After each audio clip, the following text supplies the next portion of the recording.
I ran away from my abusive home as a teenager. I worked for years to turn my life around and finally bought a house. When I did, my family returned, demanding I hand over my home to them because family comes first. My parents are currently forcing me to pay them $2,000 a month to park my car beside their house. They know I'm going to go homeless if I can't park here, so they're deliberately draining every cent I have and are actively trying to make me homeless. As far as why my own parents are doing this to me, the reason is very simple, but simultaneously very disgusting. It's the exact reason they've already used to ruin my life before, and it makes my blood boil. At least it used to, because no longer am I the naive and sad kid who believed that if he tried just hard enough, maybe, just maybe, his parents would actually love him. You see, my parents are monsters, and to understand why I will dance on their graves the second they drop dead, we need to go back to when I was a kid. I have a brother 5 years younger than me, and there's no better example of our relationship than when he got a skateboard for his 8th birthday. He claimed he wanted one, but quit after only using it once. I then became interested in skateboarding a few months later, but he decided to give skateboarding another shot, conveniently only when I wanted to ride it. He never did end up practicing, and would literally take it outside just to walk around with it in his hand for an hour. My parents were fully on his side, saying that him wanting to use it at the same time as me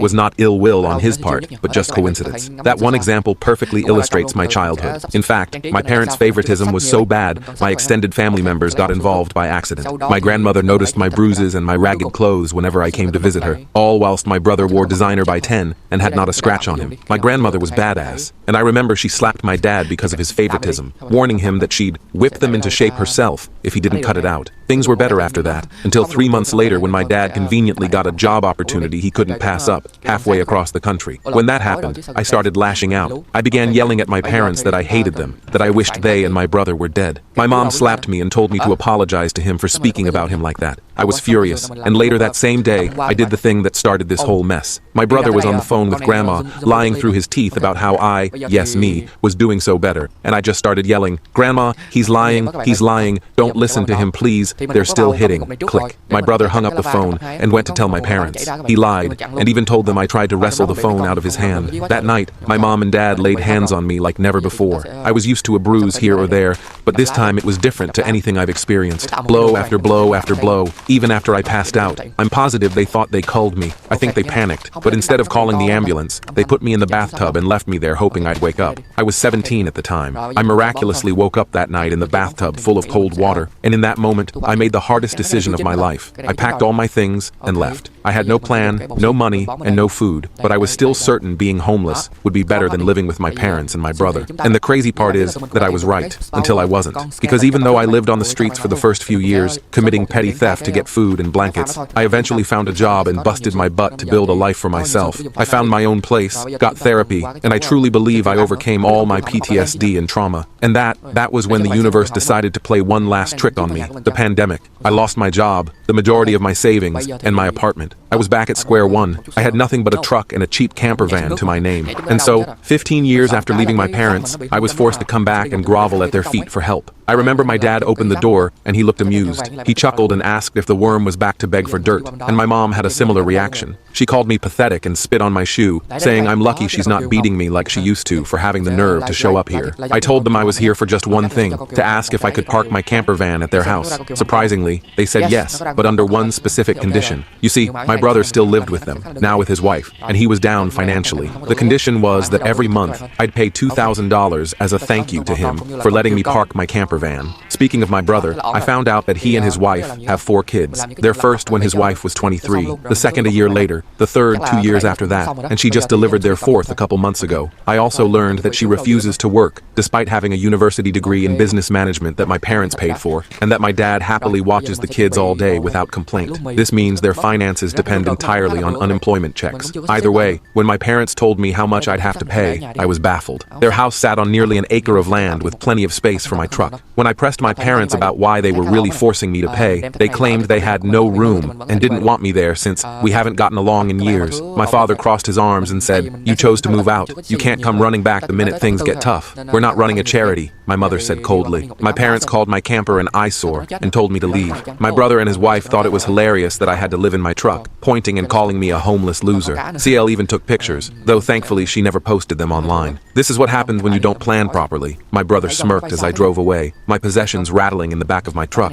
my dignity in tatters. That first night parked in a supermarket lot, I barely slept from fear someone might break in. Every passing car, every distant shout made me sit up in alarm. The next morning, a security guard knocked on my window and told me I couldn't stay there. Company policy, he said, though he looked sympathetic. Try the Walmart on Highway 16. They sometimes let people park overnight. Finding stable parking was incredibly difficult. No other relatives lived nearby, and all my friends were in apartments with strict parking rules. I was also emotionally attached to the area and didn't want to leave. I'd built a life here, had favorite coffee shops, knew all the shortcuts, had connections that might lead to future employment. For months, I lived a nomadic existence. I'd park in different lots each night, trying to be inconspicuous. I dealt with harassment from strangers, people claiming I was violating property rules when I wasn't, and even threats. One night, a group of teenagers banged on my camper and threatened to smoke out the homeless guy before a store employee scared them off. To keep my small refrigerator running, I'd sneak extension cords into outdoor outlets of commercial buildings. Not my proudest moments, but necessary. I had a solar charger for my phone, but needed electricity for my camper batteries. I'd slip into the bathroom of a 24-hour gas station at dawn to brush my teeth and wash my face, buying a coffee afterward to thank the night shift worker who pretended not to notice my morning routine. I found places to shower occasionally. A gym membership helped with that. Public libraries became my sanctuary during the day, offering free Wi-Fi for job searches and a respite from the cramped confines of my truck. The librarians never asked questions when I'd arrive at opening and leave at closing, my backpack stuffed with my valuables that I couldn't risk leaving in the camper. TLDR, lost job and apartment during pandemic,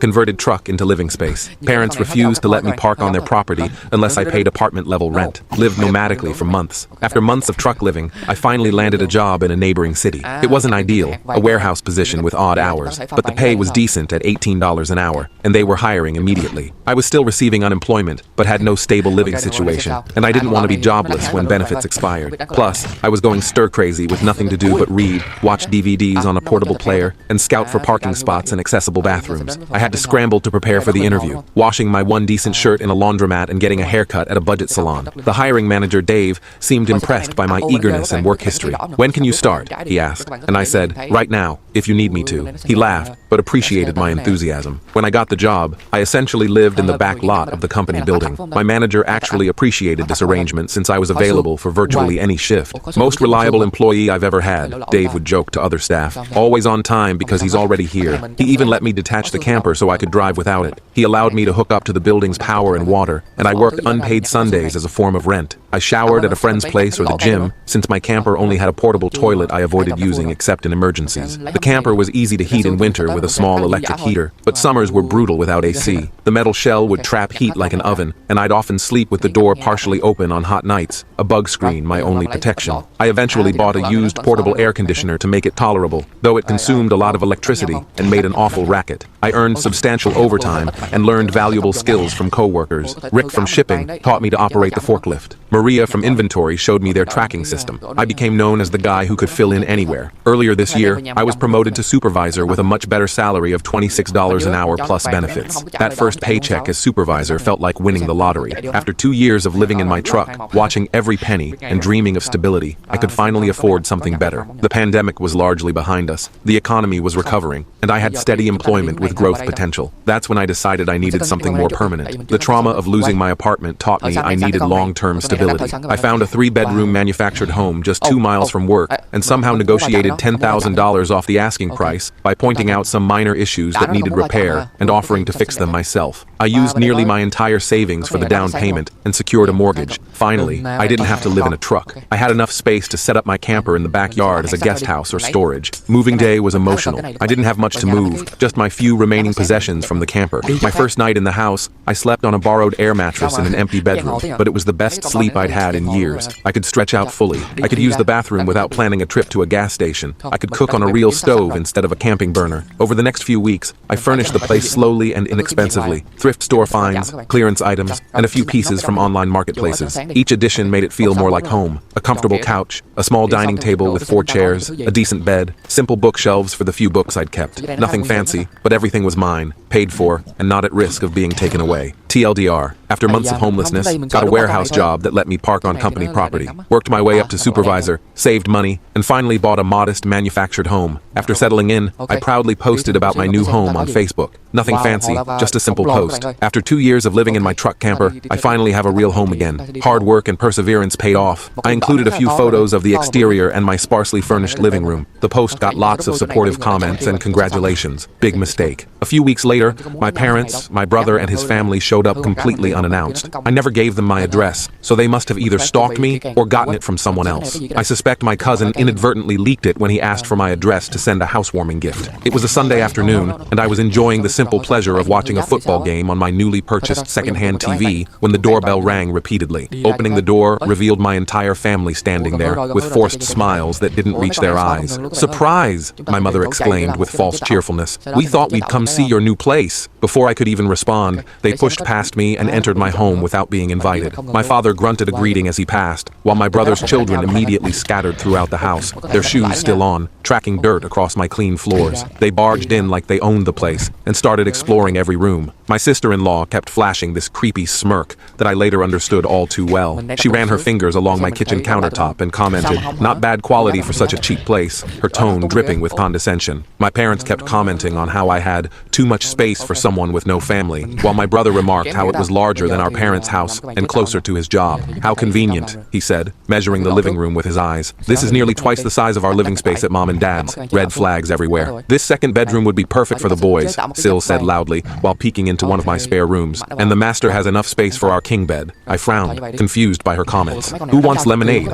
I asked, trying to redirect everyone to the kitchen, where I could at least contain the chaos. My brother's youngest was already pulling books from my shelf and dropping them on the floor. Eventually, my brother asked to speak with me privately. Everyone else immediately left the room. Clearly, they'd planned this. My brother, let's call him Trevor, said the house was too much for just me and that I should let his family move in because SIL was pregnant with their 4th child and my place was closer to her job. He suggested I could live in my camper outside while they took over the main house. "Look," Trevor began with practiced casualness, "I've been thinking, this place is really too big for just one person, especially someone with no real family obligations." He emphasized the word real, as if my existence alone wasn't legitimate. CL and I have been struggling with space at Mom and Dad's, and with the new baby coming, it's only getting worse. I started to respond, but he raised his hand to stop me. "Just hear me out. Your camper is perfectly fine. You lived in it for 2 years, right? It would make so much more sense for us to use this house, and you could park your camper in the backyard. It's a win-win." Trevor never mentioned paying rent. He started listing changes, rules, and even curfews, as if I wouldn't be allowed to enter my own house without notice. "We'd need to redecorate, of course. SEL has a whole Pinterest board ready, and we'd need you to give us advance notice before coming inside, maybe text us an hour before. The kids get anxious around unexpected visitors. If it weren't my brother, I'd think the person had lost his mind. But Trevor was spoiled rotten by our parents his whole life. Nothing in his experience had ever taught him that he couldn't have whatever he wanted,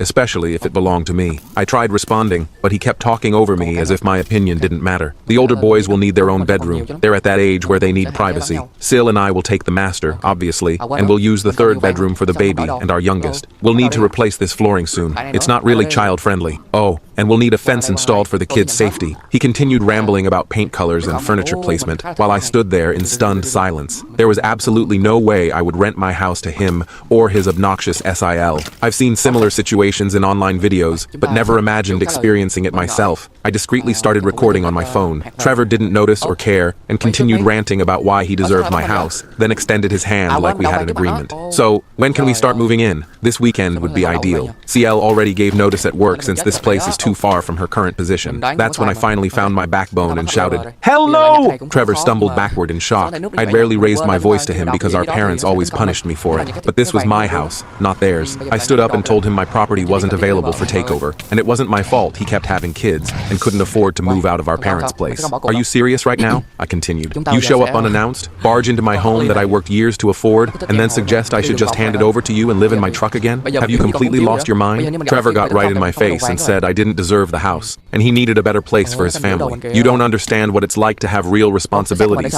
he hissed. "You've only ever had to think about yourself. Meanwhile, we're raising 4 children in a cramped space with no privacy." I laughed and said that was complete nonsense. I worked hard for this house. I lived in a truck for 2 years. I worked overtime every week, saved every penny, and finally bought this place with my own money. Your lack of planning doesn't constitute an emergency on my part. He started yelling that I had no spouse or children, so I didn't need the space. What do you even need 3 bedrooms for? To store your comic cooks? We have actual human beings who need rooms. I pointed out he never even offered rent, meaning I'd be covering the entire mortgage without being allowed to live in my own home. So you expect me to pay for this house while living in my camper, while you and your family live here for free? That's beyond entitled. It's delusional. He yelled that he shouldn't have to pay rent because family comes first, and mom and dad said you were going to do this. His face reddened as he added, "After everything we've done for you over the years, this is how you repay us." "Everything you've done for me?" I replied incredulously. "Like what, exactly? Making my childhood miserable, laughing when I became homeless, refusing to let me park on our parents' property unless I paid extortionate rent?" I shouted back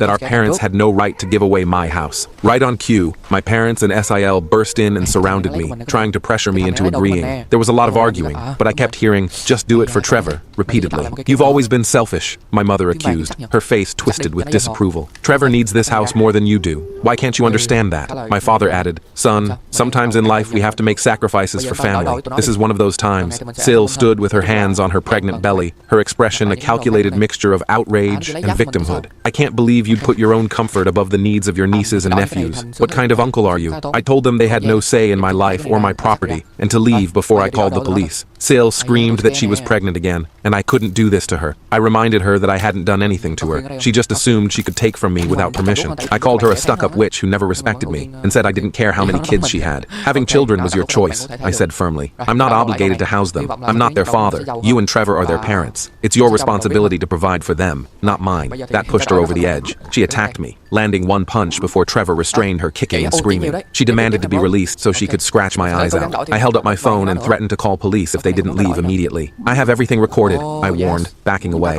"If you don't leave now, I'm calling the police and pressing charges for assault." My parents gave up and told Trevor they were leaving. My mother said I had a week to come to my senses. I told her that wouldn't happen and not to return. I also warned SEL that I had recorded everything and would press charges for assault if she tried anything else. She stormed out sobbing theatrically. My mother was last to leave, insisting I needed to do this for Trevor and Sil. I firmly told her it wasn't happening. "Mom," I said as she lingered in the doorway, "I want you to hear this clearly. I will never give up my home to Trevor and SEL. Not now, not in a week, not ever. If you come back to pressure me again, I'll call the police immediately." As they loaded into their vehicles, I could see them huddled together, likely plotting their next move. This wasn't over. I could feel it. They wouldn't accept no so easily after a lifetime of getting their way. TLDR, family showed up uninvited to my new home. Brother demanded I give him my house and live in my camper. When I refused, SIL physically attacked me. I threatened to call police, and they finally left. As I mentioned earlier, I know this story sounds unbelievable. Similar stories exist online, but entitled families aren't exactly rare.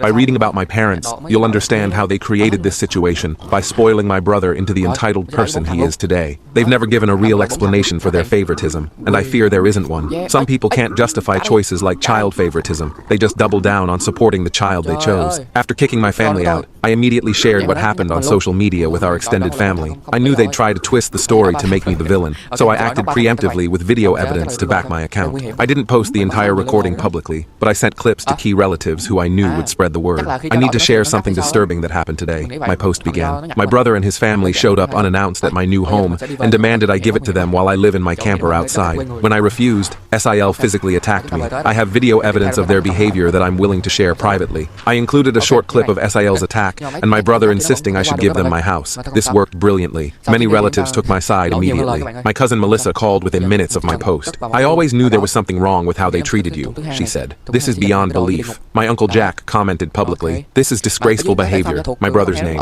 "You should be ashamed of yourself." My parents, my brother, and SEL had a few supporters, but not many. My mother's sister thought I was being uncharitable and should find it in my heart to help family. My father's brother suggested a compromise where I could rent the house to my brother while I found another place, but most already knew how entitled they were. My grandmother called me in tears. "I'm so sorry," she said. "I always suspected they weren't treating you right, but I had no idea it was this bad. You don't owe them anything." Someone called me ranting that I was a horrible sibling who needed to make way for a real family. I hung up and blocked the number. Later, I discovered it was one of my mother's friends who had only heard their distorted version of events. A week later, my parents and Trevor showed up at my doorstep as threatened. They rang incessantly and pounded on the door until I answered through a crack, protected by security chains I'd installed. They tried forcing their way in, but I warned them I was recording and would call police if they attempted entry again. "This is harassment," I said loudly, making sure my phone captured everything. "You were told not to return. If you don't leave immediately, I'm calling the police." My mother switched to her sickeningly sweet tone and asked if I was ready to let Trevor move in. "Honey, me. We're just trying to find a solution that works for everyone. Trevor's family really needs this space, and you're all alone here.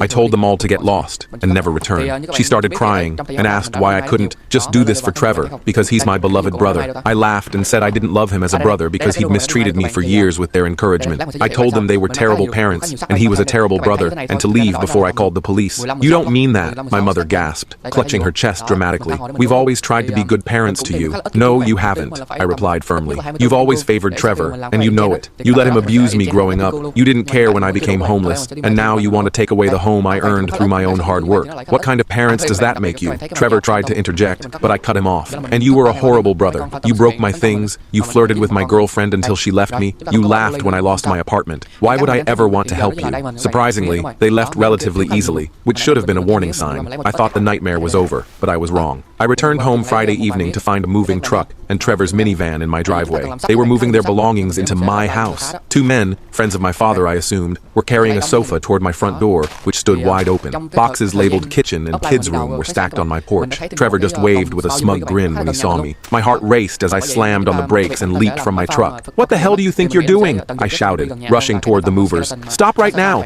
This is my house, and I haven't given anyone permission to move in." I demanded they stop, but SIL smugly said they were moving in regardless. With a condescending head tilt and puckered lips, she said, "It's okay, because your mommy allowed it. You should always listen to what your mommy tells you." "My mother has no authority over my property," I replied, trying to keep my voice steady despite my rage. "This is breaking and entering. You need to leave immediately." Sil laughed and signaled to the movers to continue. "We're family, so it's not breaking and entering. Besides, your parents said it was fine." Seething with rage, I locked myself in my truck and called the police. When they realized what I was doing, Sil pounded on my window, screaming that I couldn't do this because she and Trevor needed the house. She wailed, "Why can't you just do this for Trevor?" I shouted back, "Fuck Trevor, it's my house, not his." She threatened to key my truck unless I stopped calling, which the 911 operator heard through my partially open window. I warned her I'd sue if she damaged my vehicle, and she retreated. 911, what's your emergency? The operator asked. My brother and his family are breaking into my house and moving their belongings in without my permission, I explained, my voice shaking with anger. I need police here immediately. They've broken in and are refusing to leave. Are they armed or threatening you? The operator asked.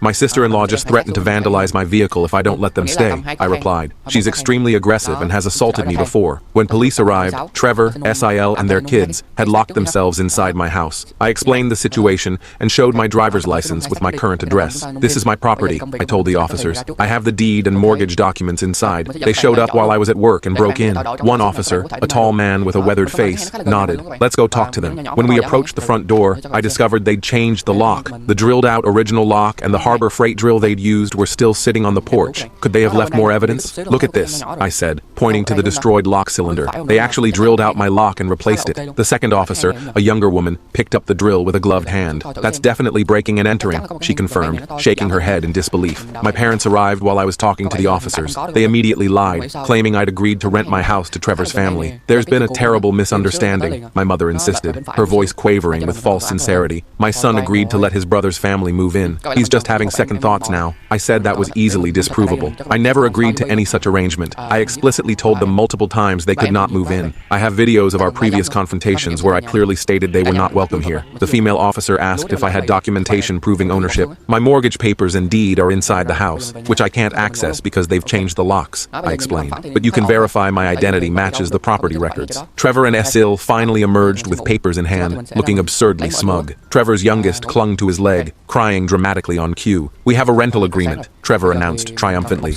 waving a document. They'd actually printed a fake rental agreement with a forged signature that looked nothing like mine. The agreement stated they would pay $300 monthly for the entire house while I lived in the camper, an absurdly low amount that wouldn't even cover a quarter of my mortgage. I informed them this was blatant fraud that could be easily proven and result in jail time, potential job loss for Trevor, and a lawsuit for any damage to my property. I also threatened to call Child Protective Services. What kind of example are you setting for your children? I asked loudly. Breaking into someone's home, forging documents, teaching them that they can take whatever they want? Do you think CPS would approve of that parenting? Trevor went pale with fear, but my mother stepped between us, insisting I should just live in the camper so they could finally have a family home. I yelled that if she thought it was such a good idea, she could give Trevor her house instead. Why don't you move into a camper in your backyard and let Trevor have your house? I challenged. If it's such a reasonable arrangement, surely you wouldn't mind doing it yourself. My mother sputtered. That's different. We've lived in our home for 30 years, and I've worked for 2 years to get this home, I countered. What makes his needs more important than mine? The police separated us, and I loudly detailed their crimes, breaking in by drilling my lock, forging documents, and assault, which I had on video. These were felonies I could ruin their lives with, and the only reason I hadn't was for the kids' sake. I gave them one chance to leave. The male officer spoke firmly to my family. This is clearly this gentleman's residence. You need to remove your belongings immediately and vacate the premises. The alternative is arrests for breaking and entering, forgery, and criminal trespass. Finally realizing they couldn't force me, my mother surrendered and agreed to end this. She spoke quietly with SIL, who instantly began sobbing dramatically while tearing the fake rental agreement into confetti until an officer ordered her to pick up the litter. Don't destroy that, the female officer said sharply. That's evidence of attempted fraud. Sil reluctantly gathered the torn pieces, her mascara running down her cheeks. This isn't fair, she whimpered. We need this house more than he does. The officers looked completely done with the situation. Trevor began instructing his kids to reload the truck while they cried. The oldest complained he wouldn't get his own room now. But Dad, you promised I wouldn't have to share with the baby anymore. They gathered in a clearly rehearsed group pose with quivering lips, SIL rubbing her pregnant belly, and Trevor making the saddest face possible while pleading, please don't do this. We need to live here. I remained firm and told them to keep packing. The children and SIL escalated their crying, and Trevor shouted, are you satisfied with yourself? You've denied us a home because you're too selfish to share and help out family. I burst out laughing and explained that what he wanted wasn't sharing but taking, and no amount of crying would change my mind because he wasn't my brother anymore, just an entitled brat who thought he could take whatever he wanted from me,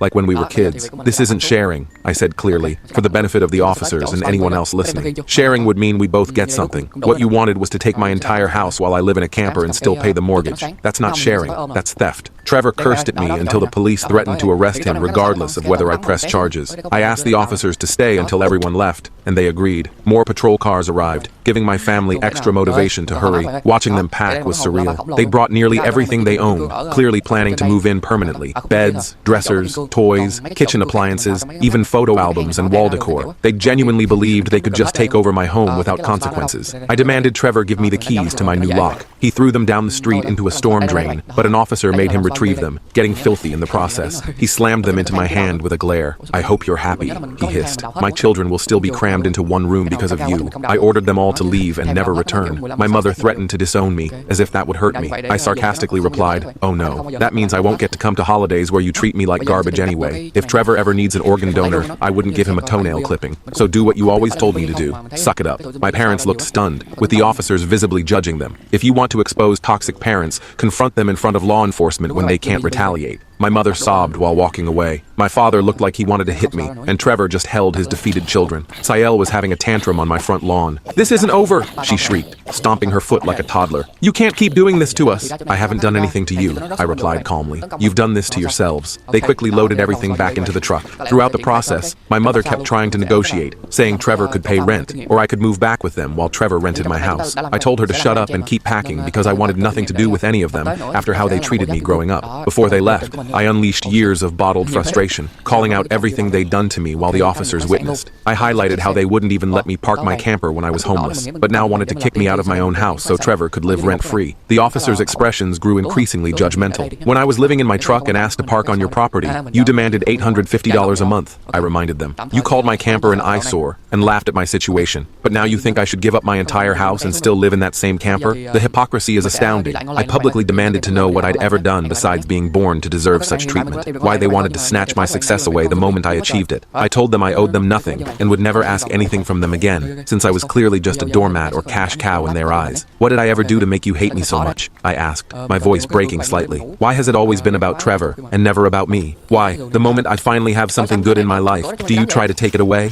My father turned red with embarrassment rather than anger, and my mother sobbed that she was a horrible person. I bluntly agreed. They all were. I accused them of being terrible people who would go to hell for their actions. friends. Had I confronted them privately, they would have denied everything and blamed me, but their facade had finally crumbled. As their vehicles disappeared down the street, the female officer approached me. "I've been on the job 15 years, she said quietly, "and I've never seen anything quite like this. You might want to consider a restraining order." After they left, I immediately posted the whole incident online. My parents were too embarrassed to defend themselves this time. While family opinion had been somewhat divided before, now almost everyone sided with me. Those who didn't simply remained neutral. No one believed the "we did it for Trevor" excuse anymore. My Aunt Laura, who had initially supported them, called to apologize. "I had no idea it was this bad," she admitted. "I'm so sorry I didn't believe you before." Surprisingly, neither my brother nor SL blocked me on social media. SIL delivered her fourth baby in November, and they're still living with my parents. She posts passive-aggressive complaints about not having enough space every few weeks, obviously trying to guilt me.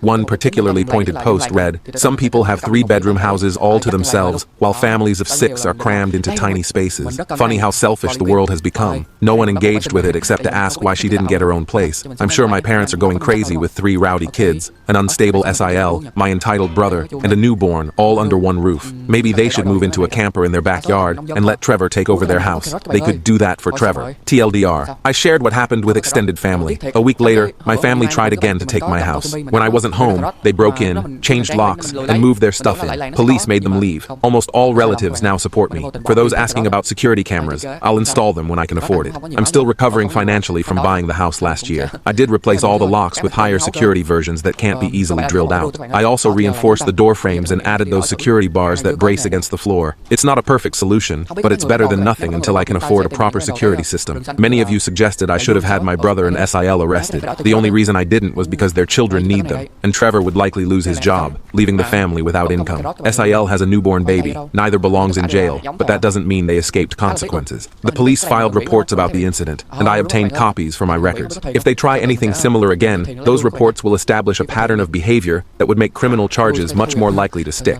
Sometimes the threat of consequences is more effective than actually imposing them, especially when innocent children would suffer. After my social media posts about the incident, my SIL continued making passive-aggressive posts about needing more space. "Another sleepless night with the baby in our tiny room," one read. "If only someone in our family had extra space they weren't using." The comments were turned off on these posts, probably because people had started calling her out. I invited extended family to a Christmas Eve party at my new house. My parents weren't invited. I sent formal invitations to make it clear exactly who was welcome. My grandmother, several aunts and uncles, and multiple cousins all accepted. It felt good to finally host something in my own home after years of being a guest in others' houses. I spent days preparing, cleaning every corner, decorating with budget-friendly items, planning a simple but delicious menu. I wanted everything to be perfect for my first family gathering as a host. The morning of the party, I woke early to prepare the food and make final arrangements. The party was going wonderfully until, 2 hours in, my parents, my brother and SEL walked in uninvited with fake smiles, carrying gifts. They didn't even knock, just entered as if they belonged there. "Merry Christmas," my mother announced cheerfully, as if nothing had happened. "We brought some appetizers and presents for everyone." The room fell silent. My grandmother, who had been telling a story, stopped mid-sentence. My cousin nearly choked on his eggnog. I immediately told them to leave, but before I could say more,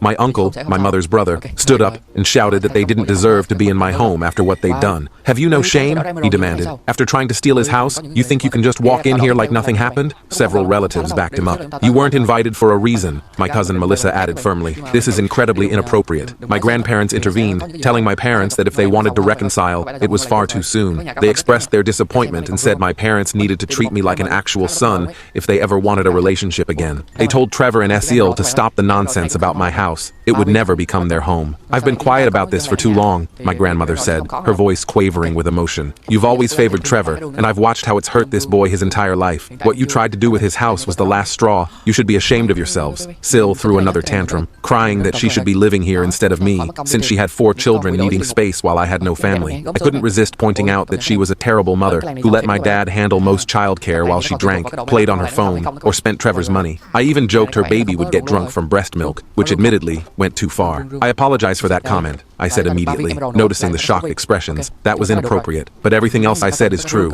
Dad watches your kids more than you do, Esil. Everyone knows it." Trevor's 7-year-old son started kicking and screaming at me, saying his dad told him I was the bad guy, who made him cry and wouldn't let them live here. "You're mean," he shouted, his little face red with anger. "Dad says you have too much house and don't need it." Trevor pulled him away, but the rest of my relatives joined in with a family intervention against them. My Aunt Carol, usually the peacekeeper, spoke up. "Using your children as emotional weapons is despicable. despicable, she told Trevor. Teaching them that they're entitled to take what isn't theirs is terrible parenting. Everyone was crying. CL, the baby, the children, and even Trevor nearly broke down from the verbal lashing. He just sat on my shoe ottoman looking completely broken, unable to make eye contact. They all left in defeat, and we resumed the party without mentioning what happened. Since most adults had been drinking, everyone stayed overnight. Some even slept in my camper. They were amazed I'd lived in it for 2 years and had many questions about the experience. I can't believe you managed in such a small space for so long, my cousin remarked, while examining the camper the next morning. I'd have gone crazy after a week. You adapt, I explained. After a while, it becomes normal. You learn to live with less, to organize efficiently.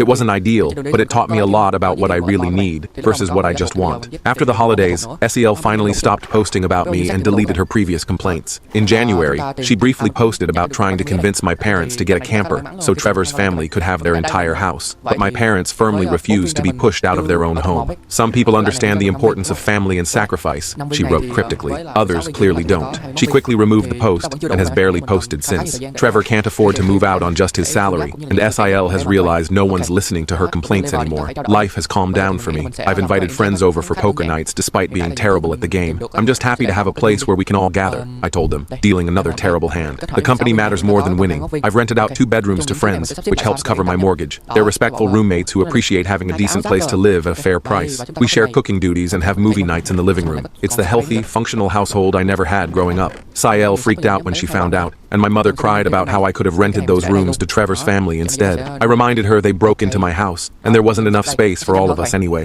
You'd rather have strangers in your home than your own flesh and blood, my mother sobbed during a rare phone call. I'd rather have respectful roommates who pay rent and don't try to steal my house, I replied calmly. And they're not strangers. They're my friends. My parents haven't bothered me about the house since then. I'm doing well. My parents and Trevor, not so much. It turns out SEL is worse than I thought. Trevor's youngest child isn't actually his. CL had an affair, something a few commenters predicted months ago. The truth came out when the baby's features became more distinct, and he didn't resemble Trevor or any of the other children. A DNA test confirmed what many had suspected. She's been kicked out of the family, and Trevor recently finalized the divorce, which went in his favor since we live in an at-fault state. Trevor successfully removed his name from the baby's birth certificate. After the Christmas confrontation, my parents and Trevor finally stopped listening to SIL. They've started attending church, perhaps because I said they'd go to hell for their actions. My parents even came to personally apologize after seeing animated videos of my previous posts online. They acknowledged their narcissism and admitted to wronging me terribly. We've been terrible parents to you, my mother admitted, her eyes downcast. We can't undo the past, but we want you to know we recognize our failures. My father, always a man of few words, simply said, "I'm sorry, son. I was wrong." I appreciated their apology, but maintained my boundaries. "Thank you for acknowledging what happened," I replied. "It means something to hear you admit it, but rebuilding trust will take time, if it happens at all." Trevor and Esil's marriage collapsed spectacularly. Without me as a scapegoat and after public humiliation,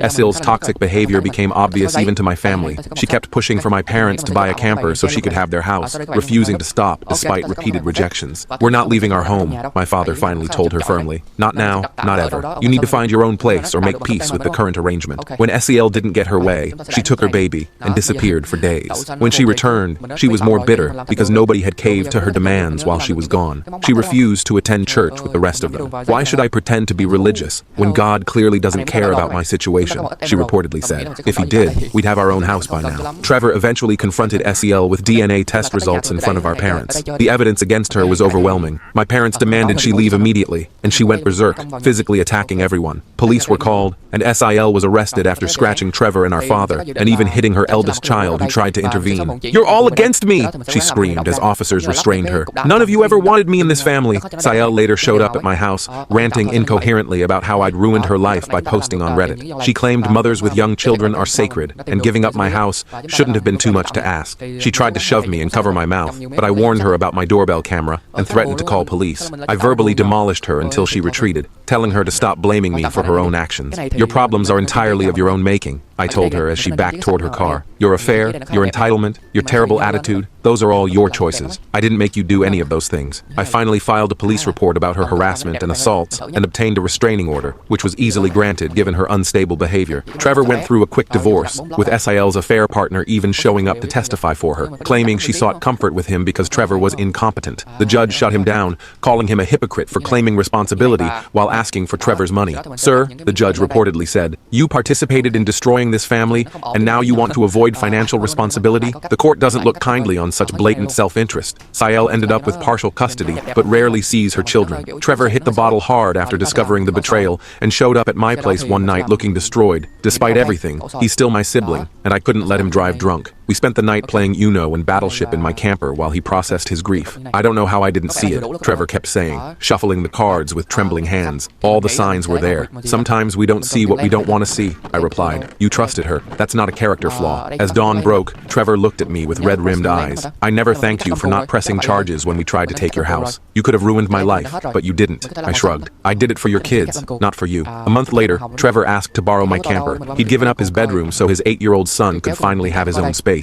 I agreed since it was for the children's sake. I set up the camper in my parents' backyard, and though I miss it, helping my nieces and nephew feels right. I made Trevor agree on video to be responsible for any damage or maintenance. I promise I'll take good care of it, Trevor said solemnly in the recording, and I'll return it whenever you ask. I'm trusting you with something important to me, I replied. Don't make me regret it. Trevor now lives in the camper and seems okay with it. It's actually kind of peaceful, he admitted during a rare phone conversation. No one bothers me out here. Extended family call me the good sibling Trevor doesn't deserve. Getting rid of Sael was the first step in healing our family. While I still have little affection for my parents and Trevor after a lifetime of mistreatment, I won't let the children suffer. They've warmed up to me since Sael left, and I'm finally enjoying being an uncle. My mother handles most childcare and tries to stay on my good side. My father remains quiet around me, but is no longer hostile. I'm maintaining healthy boundaries while moving forward. Life continues to improve. I might start dating again soon. I'm not getting any younger. My roommates have become good friends, and we've established a comfortable routine in our shared home. I've even started a small garden in the backyard, something I've always wanted but never had space for while living in apartments or my truck. The camper sits in my parents' yard now, though I miss it sometimes after living in it for 2 years. It represented both my lowest point and my resilience, a reminder that I survived when everything was taken from me. Perhaps someday, I'll actually use it for proper camping, something my parents never allowed when I was growing up. Maybe next summer we could take the kids camping, I suggested to Trevor recently. Show them how to fish and build a campfire. Trevor seemed surprised by the offer but nodded. They'd like that, especially after everything they've been through. My parents, my brother, and the kids are staying clear of me, returning to acting like I don't exist, which is fine by me. If anything significant happens again, I'll update. But for now, I'm enjoying my hard-earned peace.